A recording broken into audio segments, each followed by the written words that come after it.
how is? Here is a little bit of found footage. This is found footage, so stuff that I did last year. So this was filmed just between two lockdowns. So we'd finished the first lockdown, we hadn't started the second lockdown. So we travel anywhere we wanted in the country, essentially. We went on holidays in Clare in this York during that time. We'd booked it in just towards the end of it, and everybody was very happy and very nice. We still never got anything from it, never got COVID. But yeah, it's this is a full sort of found York, so apologies. It's summer, it's lovely. I'm wearing shorts, and we'll get back to summer again anyway. It's okay. The full footage is there. Enjoy this, and I'll probably see you at the end of it. So this is the 2020 Volkswagen California. Now, I've been reviewing these cars for about 8 years or so, so I'm going to leave a link to all the reviews I've done of the Volkswagen California in the past, and all the holidays and all the trips we've been on, because we actually use the car as a family. The four of us go away, the four of us stay in it, we go to campsites, we do the whole thing of the camper van, and it's absolutely fascinating how the car has brought us to adventures that no other car could possibly have done. This is a four-wheel drive, or 4Motion as they call it, 2020 version, so what I'm going to do is go through the changes to the car rather than a whole new review. So check out the reviews that are already up above. But first, I'm going to show you some of the adventures the Volkswagen California has brought me to.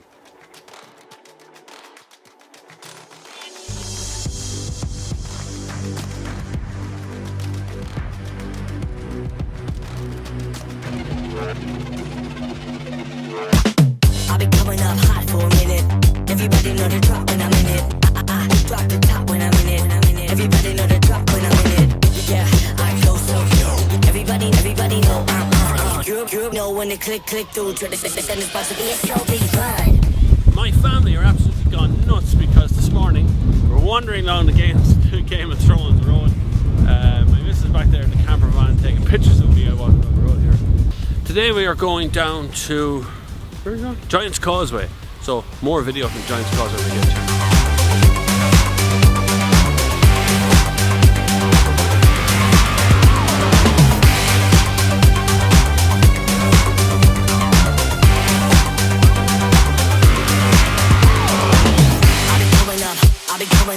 Everybody know the drop when I'm in it. I drop the top when I'm in it. Everybody drop when I'm in it. Yeah, I go so yo. Everybody know I'm on. You know when the click through to the system is about to be a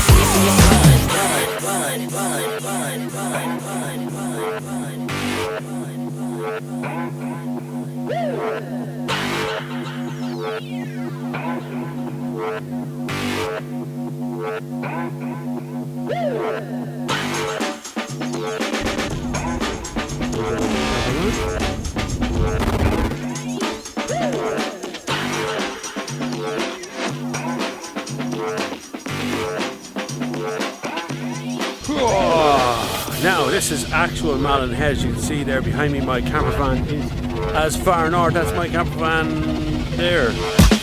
I'll be coming up hot for a minute. Everybody know the drop when I'm in it. I drop the top when I'm in it. Everybody know the drop when I'm in it. Yeah, I go so yo. Everybody know I'm on. You know when the click through to the system is about to be a slow big run.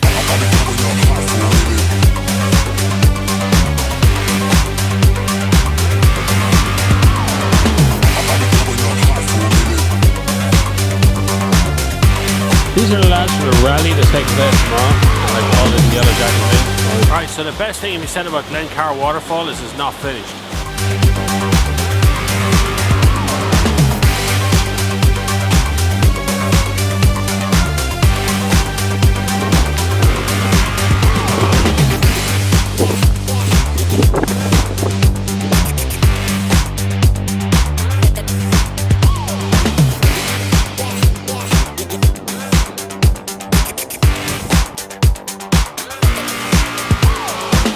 I'll be coming up hot for a minute.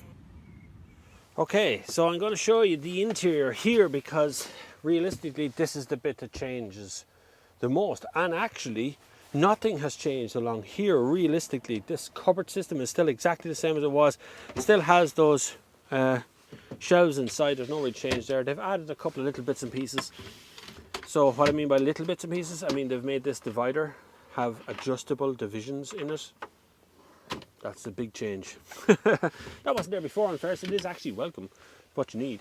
They've moved the catches from the edge of the glass to the edge of the cupboards. So you press there to lift that to get at the cookers now. And you lift that to get at the fridges, which is a big fridge. Top-down fridges aren't exactly the most welcome fridges in these kind of things because you lose stuff. And when things fall out like blueberries or something, they all go to the bottom of it and that just completely screws it up. Other things that have changed is these catches are slightly different on the windows. So you squeeze them together or slide open the windows. The blinds and all that, they're all still the same. Every light in here now is an LED.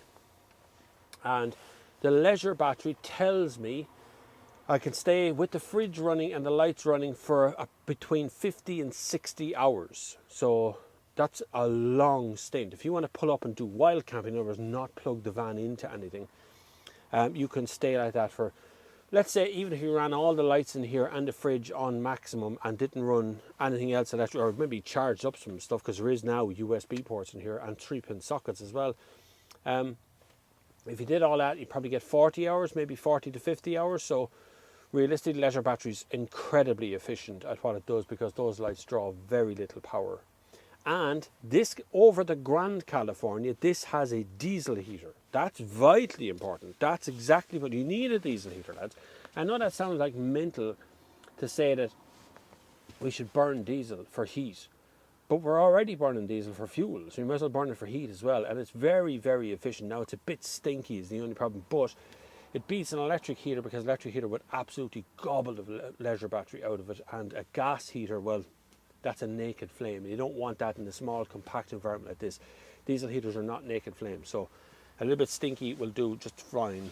Behind here, behind the passenger seat, there is some hooks, and you might be able to see a 3-pin plug there. If I move this seat a little bit forward, I can turn it around. So there is USB ports now, and there's now lights. You might not be able to see this in the daylight, but there is lights now under the cupboard and in the cupboard, which are very welcome. The lights in the cupboard are very good. You can turn them on or off inside the system. There's also an electronic system now governing what happens inside the van rather than that old sort of manual system. And I liked the old manual system. That was much nicer. Other things is you've got a water tank, a fresh water tank, grey water tank in here. There is no toilet in the California. That would be the only reason it's kind of a shorter range yoke. You do need toilet facilities or showers or none of that stuff in here. Not necessary in Ireland particularly, because that's, pretty much it. Now, that is more or less where the changes have finished in here. Very little else has altered or been made better or made worse. This still slides out to be a 2-seat or 2-sleeper bed on the bottom. There's still a 2-sleeper bed above, so you can sleep 4 in this easily. 2 adults, 2 kids, no problem. 4 adults, no problem. It's not an issue. There's plenty of room. You can spec another seat to go in front of this seat, which allows you to be able to carry 5 people, should you want to. So it's still a transporter. And the boot is still the same in the back. No extra tie downs. All the cupboards are all the same. This cupboard is still identical here to one side, just a big cavity that goes into the back. It's a huge cavity, but it's just a cavity, and you get a mirror in it now. And this little kind of tray here allows you to put some hair bands in it and some bits that fell out. Other than that, it's still the top, and you will still find a link up above, up here somewhere, that will bring you to my proper California review where you get to see all the stuff that's in it. We're going to go on now with the drive. Okay, just before we begin, I thought I'd show you this little panel up here. So this is relatively new, this panel system. So you click it on here and you can see it's electronic now. It's got a picture of the van. You can see how much fresh water is, how much grey water is, and how much battery there is. You can see here I would last 26 hours at the moment, because I only had the fridge running. Now that gets longer. The longer you use it, the more that becomes useful. So if I click over one and turn on and off the fridge, pop up roof, that's the diesel heater inside here. You can turn it on or off. Camping mode is a new one. You can control what way the lights work. I strongly advise turn off that living area light when opening, because when you open the doors, the entire cabin lights up inside at night time, 2 o'clock in the morning. Max charge is something you just have when you're running. Level tells you whether the van is level or not. You can see we're off by 1.5 degrees. tilt and 1 degree forward. I'm not camping, so it doesn't really matter. And then you have alarm clocks, timers, lights, settings, and screen off, and so on, right? So when you plug in, you get other little lights that come on here as well. Tell you what's going on. Kind of unnecessary, if I'm honest with you. That was kind of unnecessary on Volkswagen's behalf, but, well, you know, modern life, that's how it works, isn't it? Anyway, let's get on with a spin. So, it's a van. Vans are, by far and away, the most comfortable things to drive. Why? Because you sit above the pedals. The pedals are below your knees. They're over there. It's also a DSG and has armrests on both sides in the captain's chair. This chair actually revolves around, again, look at my older reviews to find out how that works, but this chair actually revolves around and faces the other way. It's one of them sunny days. We have direct light coming in and going out. Now, it's a camper van, and being a van in general means it's going to be a little bit noisier down the back, so you're going to get some clatters and bangs and things shifting, and it's empty as well. So when it's full, it doesn't rattle around quite so much.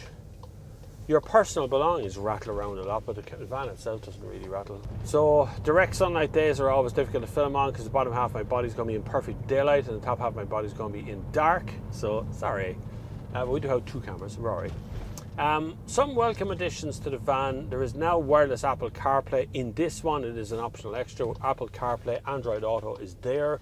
Very useful. They are too for a camper van because you can use your Google Maps to go and find your campsites and places to go and share your locations and do all that stuff you would do with other camping. And that's the point of camper vans. Camper vans can be a really solitary experience. So you take your camper van, you go off into the evening sunset, you find a place to pitch, you pop up your roof, you make your cup of tea, you sit out in a little thing on your own on a cliffside and have a look at the sunset. You'll only do that once or twice, trust me, you'll only do that a couple of times, till eventually you want to get into a campsite. Now campsites some of them are really well run in this country, but they can be quite expensive. So anywhere from about €15 a night upwards to 30, 40, 50 euro a night in some places, depends what things they've got. Some of them are really good. Some of them have some famous ones, are like Morris Castle Strand. We've stayed there before. I had the California there. There's a couple up the north as well, which are pretty good. The one we stayed in recently was called Strand Camping, which is very, very good down in Doonbeg. But it's a kind of an adulty one. There's no children's playrooms. There was no communal cooking area. There's a communal wash area. It's quite small. A couple of benches outside. There was a waterlogged football area for kids, but that was pretty much it. So it's more of an adult one and more of a stayover one. You're on your way through Clare and you happen to stay there as well. But it's beautiful and very centrally located, so we get to everywhere. We went to Doolin, we went to the Aran Islands, we went to all kinds of places, so it's a good location. But campsite means you can hook up to electricity. Unnecessary, don't bother paying for it. It's often a fiver extra a night in a campsite. And unless you think for 1 minute you're going to use an awful lot of electricity, I wouldn't bother with hooking up to electricity. Or if you're going to stay still for days, you want to charge up. But if you're just staying a night or a couple of nights in a campsite, I wouldn't bother with it. But most places will not let you park a camper van on the grass because they weigh a lot. So they give you what's called a hard stand. And a hard stand is a tarmac area or a gravel area where you can put your wheels down. Unnecessary to level out a van unless the ground is completely weird and you're off centre or off camber. It's got a camber to it. You can't level it up. You can get stands to put under each wheel so it pushes the level up straight. I don't know what that was. Something fell down, as those happen from time to time. Now that we've gone through the kind of detail behind what driving one of these things or what running one of these things is like, this is by far and away the nicest driving experience you'll have in a van because it's just so comfortable. It's a Volkswagen, it's a transporter underneath. They've managed to squeeze in the turntable for turning the seats around without actually raising the seat up at all. It still feels the same height as it was before. Incredible engineering has gone into it. It all works as well.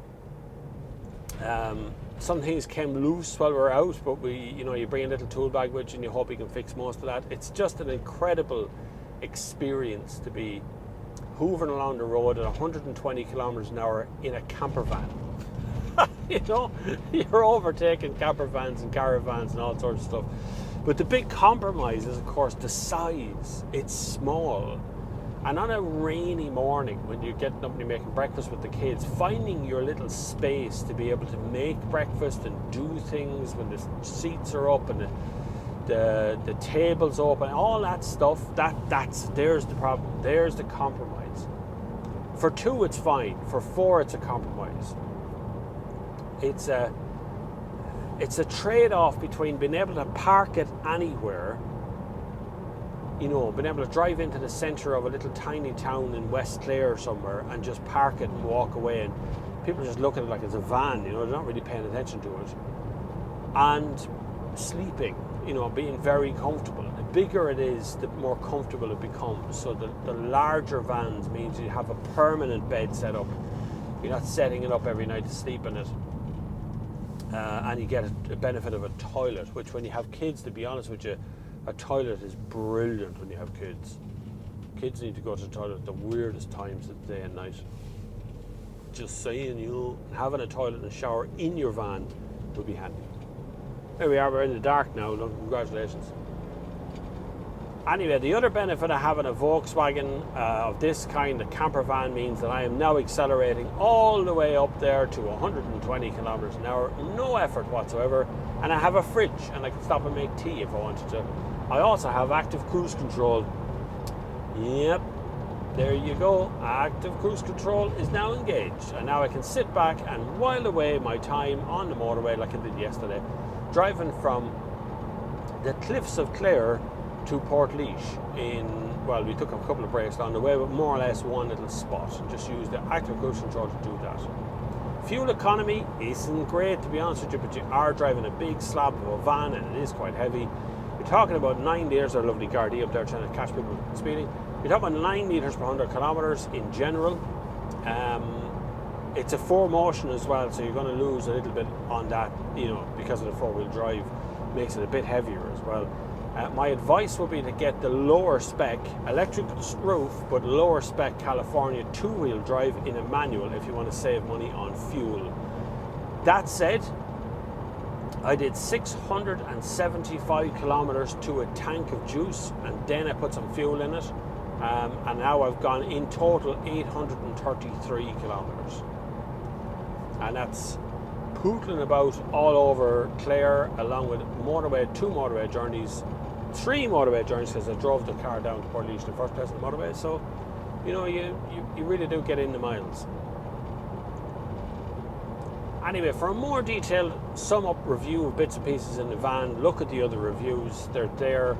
Not going to get into the gas connections and water connections. They're all in it, right? It's pretty straightforward. You buy a cylinder of gas, you hook it up in the back, and you've got the gas burners.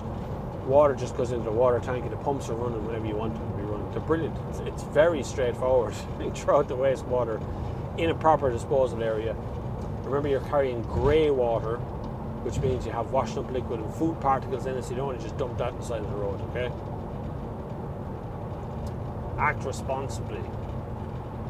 And like I say, watch the other reviews of the Volkswagen California if you want to get a more rounded review of what the van is like. It's still the best in the market. It's still the ultimate one to have, particularly if you're a young explorer, surfer type, or you know, you want to get out and have somewhere to stay in, but you don't want to be conspicuous about the size of your van. It is a compromise van, but it's absolutely brilliant at what it does. So if you're on the fence, forget about it. California is the best in the business without a shadow of a doubt. This is as good as it gets when it comes to a compromised camper van. I'm not saying it's the best camper van for everybody. Anyway, that's the sum up of the California. It's the best you can possibly get. I hope at this point that you've hit the subscribe button, because you know that's important for the channel. Normally at this point I would have recorded the right amount of time, but the camera actually cut off and I never really noticed, so I never got to finish the end of this video. Anyway, thank you very much for watching, and until the next time, I will see you on the far side. Also, just in case anyone is actually wondering, I'm on the N7 here, wittering away to myself without the camera's actually rolling. I'm still talking though. I can use the other footage. It's a nice day, like that van. I wish we were back in summer. God bless us, let's hope lockdown ends soon. Good luck, see you later now, safe home, bye bye.